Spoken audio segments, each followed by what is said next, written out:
ஆண்டவராய் இயேசு கிறிஸ்துவின் நாமத்தினாலே உங்கள் அனைவருக்கு அன்பான நல்வாழ்த்துக்களை தெரிவித்துக் கொள்கிறேன். கர்த்தர் தாமே நம்மை ஆசீர்வதிப்பாராக. இன்றைய தியானத்திற்காக மத்தேயு எழுதின சுவிசேஷம் 28ஆம் அதிகாரம் 18, 19, 20 ஆகிய வசனங்களை வாசித்து தியானிக்க தேவன் நமக்கு உதவி செய்வாராக. அப்பொழுது இயேசு சமீபத்தில் வந்து அவர்களை நோக்கி, வானத்திலும் பூமியிலும் சகல அதிகாரமும் எனக்கு கொடுக்கப்பட்டிருக்கிறது.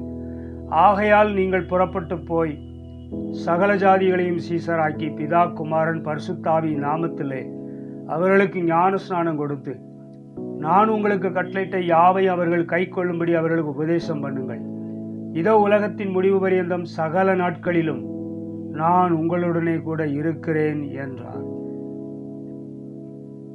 இயேசு கிறிஸ்து உயிரோடு எழுந்த பிற்பாடு 40 நாட்கள் காட்சி கொடுத்த பிற்பாடு அவர் பரலோகத்திற்கு ஏறி போகும் முன்பதாக தம்மை பின்பற்றி வந்த சீஷர் கூட்டத்துக்கு கொடுத்த வார்த்தை, கடைசி வார்த்தை, அது மாத்திரமல்ல கட்டளையாக காணப்படுகிறது.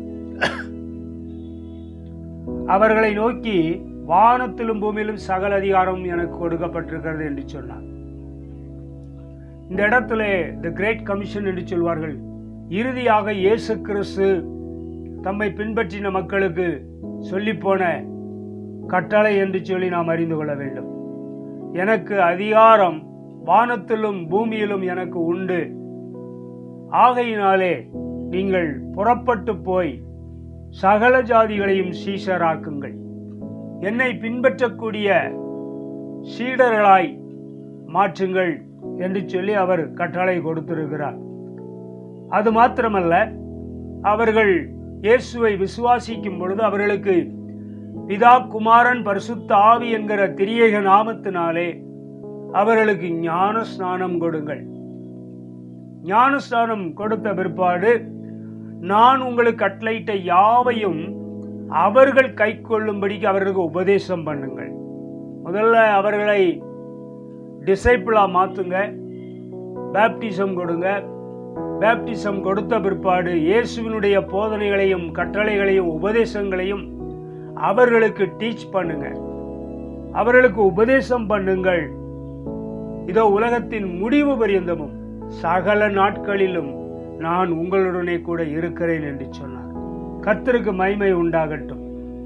இந்த 3 வசனத்திலுமே ஒரு வார்த்தை திரும்ப திரும்ப வருகிறதை பார்க்கிறோம். அவருக்கு சகல என்ற வார்த்தை, சகல அதிகாரம் அவருக்கு இருக்கிறது. அடுத்து சகல ஜாதிகளையும் சீஷராக்குங்கள். அப்புறம் சகல நாட்களிலும் நான் உங்களுடனே கூட இருக்கிறேன். ஆல் அத்தாரிட்டி அவர்கிட்ட இருக்குது.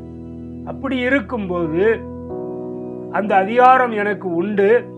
அது மாத்திரமல்ல, நான் சகல நாட்களிலும் நான் உங்களுடனே கூட இருக்கிறேன் என்று சொன்னார்.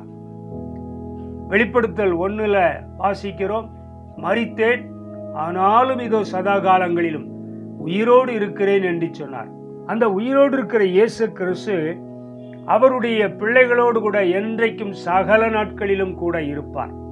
ஆனால் அவருடைய பிள்ளைகள் செய்ய வேண்டிய வேலை, இங்கே அவர் சொல்லிப்போன வார்த்தையின்படியே இயேசுவின் சுவிசேஷத்தை ஜனங்களுக்கு சொல்ல வேண்டும். அவருடைய வார்த்தையை சொல்ல வேண்டும். அவர் சிலுவையில் சம்பாதித்த அந்த ரட்சிப்பை குறித்த வார்த்தையை சொல்ல வேண்டும். சுவிசேஷத்தை சொல்லி ஜனங்களை சீடராக்க வேண்டும். அப்படி சீடராக்கின பிற்பாடு அவர்களுக்கு உபதேசம் பண்ணி அவர்களை கர்த்தருடைய வழியிலே நடப்பதற்கு நாம் உதவி செய்ய வேண்டும். இந்த வசனங்களை அறியாத கிறிஸ்தவர்கள் இருக்க முடியாது. ஆனால் நாம் இன்றைக்கு அந்த சுவிசேஷத்தை அறிவிக்கிறோமா, இயேசுவின் கட்டளைக்கு கீழ்ப்படிந்து நாம் செயல்படுகிறோமா என்பதை நாம் சற்று நம்மை நாமே கேள்வி கேட்டு பார்க்க வேண்டும். கர்த்தர் தாமே நமக்கு கிருபை பாராட்டுவாராக. இயேசு வருகிற வரைக்கு இந்த வேலையை ஒவ்வொரு விசுவாசியும் ஊழியர்களும் செய்ய வேண்டும் என்று சொல்லி தேவன் எதிர்பார்க்கிறார். அப்படி செய்யும் பொழுது தேவனுடைய ராஜ்யம் கட்டப்படும் என்பதிலே எந்த சந்தேகமில்லை. கர்த்தர் தாமே இந்த வார்த்தைகளை ஆசீர்வதிப்பாராக. வானங்களையும் பூமியையும் உண்டாக்கின சர்வவல்ல தேவனை நாங்கள் உம்மை துதிக்கிறோம், ஸ்தோத்திரிக்கிறோம். இந்த நாளுக்காய் நன்றி சொல்கிறோம். இறுதியிலே நீர் கொடுத்து போன கட்டளைக்காய் நன்றி. இந்த வார்த்தைக்கு நாங்கள் அனைவரும் கீழ்ப்படிய நீர் எங்களுக்கு நல்ல இருதயத்தை தாரும், உற்சாகமுள்ள ஆவியை தாரும், மனதிடத்தை தைரியத்தை எங்களுக்கு தருவீராக. எங்களை பலப்படுத்தி கிருபையினால் மூடி மறைத்து காத்துக்கொள்ளும். இயேசு கிறிஸ்துவின் இன்ப நாமத்திலே வேண்டிக் கொள்கிறோம் ஜீவனுள்ள பிதாவே, ஆமென்.